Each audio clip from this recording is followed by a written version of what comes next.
زه یوسه د خپلې نهسې لورګانې، زه نه غواړم د لورګانو پلار شم او په مجلسونو کې مې سر ښکته وي. ما تا ته طلاق درکړو، طلاق درکړو، طلاق درکړو. د ملکن په زړه کې د درګۍ په یو کلي چرته چې د غرو سیوری په مخام کې ډېرې ژور کېدلی، هلته د اسلم خان حویری د خپل شان او شوکت اعلان کوو. اسلم خان چې ځمکه یې لرلې، مال او دولت یې لرلو، خو یو شی چې ورسره نه و هغه وارث و. د هغه په نزد لورګانې یوازې یو بار و.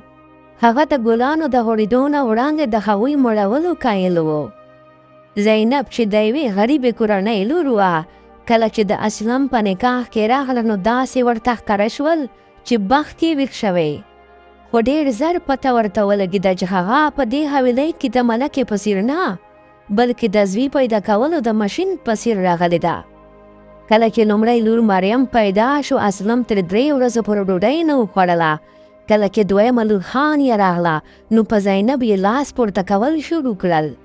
زینب یاد ساته، دا وروستی چانس دی، که دا ځل هم ستا له ګېډې کومه نیمګړې جینۍ راووته نو بیا به دې په دې درشل سترګې ونه لګېږي. د اسلم د ډار د درګۍ په یخه هوا کې زهر ګډ کړي وو. د حمل په 9مه میاشت اسلم په زور زینب د ښار یو شخصي کلینیک ته بوتله.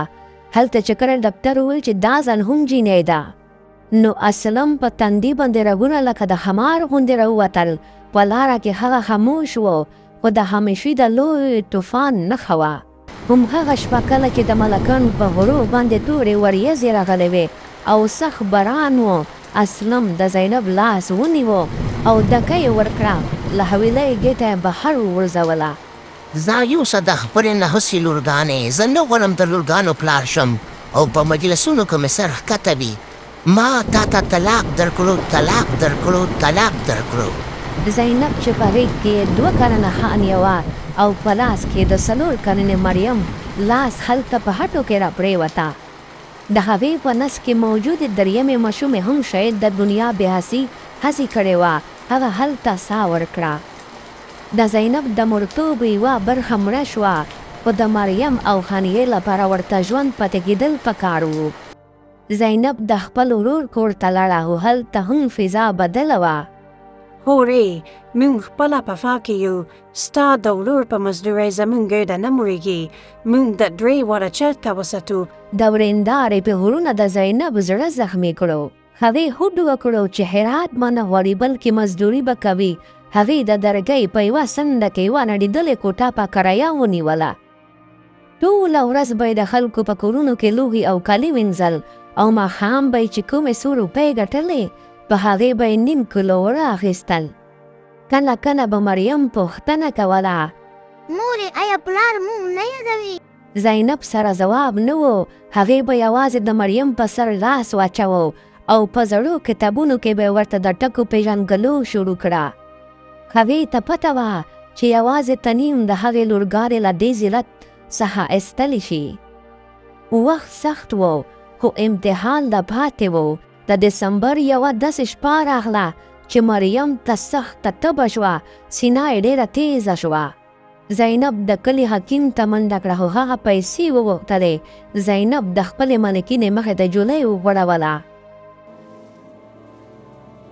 بیگم جی، د مریم حال ډېر خراب دی، لکه پیسې قرض راکړه، زه به ټوله شپه کار وکړم.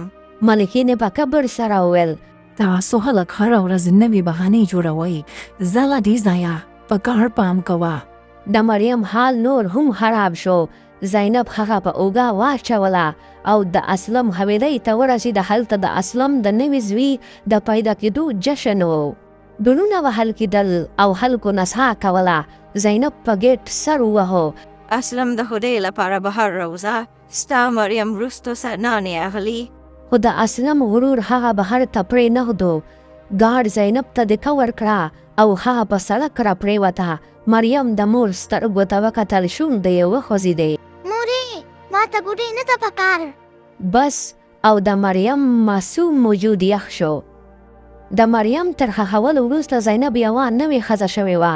هغه په ژړا دعا وکړه، یا الله زما هنیې ته هغه مقام ورکړي چې د دنیا ورته وګوري. هغې د خپل ژوند هره لمحه د هنیې تعلیم ته وقف کړه. هغې د خلکو په پټیو کې کار وکړو له غرو یې لرګي راوړل، حتی د سړک جوړونکو سره هم مزدوري وکړه. هانیې د خپلې مور تنده لیدله، هغې شپه او ورځ یوه کړه.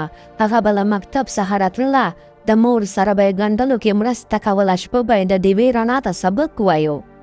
ډېر وخت تېر شو، د درګۍ هغه کلی اوس په ښار بدل شوی و. هانیا اوس ډاکټر هانیا وه. هغه په پېښور کې په لوی هسپتال کې جراحه سرجن وه. زینب اوس زړه شوې وه، خو په مخ یې یو عجیب وقار و. یوه ورځ د هانیې وار ته یو ناروغ راوړل شو چې حال یې ډېر خراب و. د هغه دواړه خپې په یو حادثه کې غوڅې شوې وې، ورسره هېڅوک نه و. کله چې هانیا فایل ولیدو نو لاسونه یې ورپېدل. د ناروغ نوم اسلم خان و. د اسلم هغه زوی چې د هغه لپاره یې زینب شړلې وه، هغه جواري او بدعمله راختلی و. هغه د پلار جایداد خوړلی و او پلار یې په سړک مرګ ته پرېښی و. هانیا د اسلم خولې ته ننوته. اسلم هغه ونه پېژندله. هغه په لړزېدلي غږ وویل، لورې آیا زما زوی راغلی؟ ورته ووایه چې ما کور ته یوسي. هانیې په تریخ مسکا سره ویل اسلم خانه، زوی خو وریث وي، هغه بار نه پورته کوي، بار خو لورګانې پورته کوي چې د درګۍ په سړکونو راولوي. د اسلم سترګې راووتې. ته هانیه یې؟ هانیې ځواب ورکړو، خو زه هم هغه هانیه یم چې خور مې په سړک ساه ورکړه، ځکه چې پلار یې د 200 روپۍ د دوا پیسې نه لرلې، خو د زوی په عقیقه یې لکونه روپۍ لګولې وي. د اسلم له سترګو د پښمنۍ اوښکې روانې وې. هغه غوښتل له هانیې بښنه وغواړي، خو هانیې ورته وویل ودرېږه. بهر له ماره نه بلکې له خپلې مور نه وواره چې بهر په وار کې ناسته اوس هم ستا د ژوند دعاګانې کوي. بهر په بینک باندې زینب ناسته وه، تسبیح یې اړولې. کله چې اسلم په ویلچیر کې د هغې مخ ته راوستل شو نو هغې د اسلم حال ته وکتل. یوازې یو ځل یې سترګې پټې کړې او بیا یې په تسبیح شروع کړې. د هغې په مخ نفرت نه و، نه غوسه وه، یوازې یوه ژوره خاموشي وه چې له هر طوفان څخه خطرناکه وه. ښځه د الله تر ټولو غوره تخلیق دی.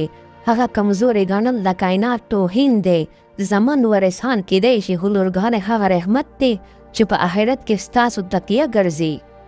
ظلم که هر څومره طاقتور وي، د حق د یوې ډیوې په وړاندې هیڅ حیثیت نه لري. دا کیسه دلته پای ته نه رسیږي، بلکې د هرې هغې جینۍ په زړه کې ژوندۍ ده چې د تعلیم او عزت په لاره کې مبارزه کوي.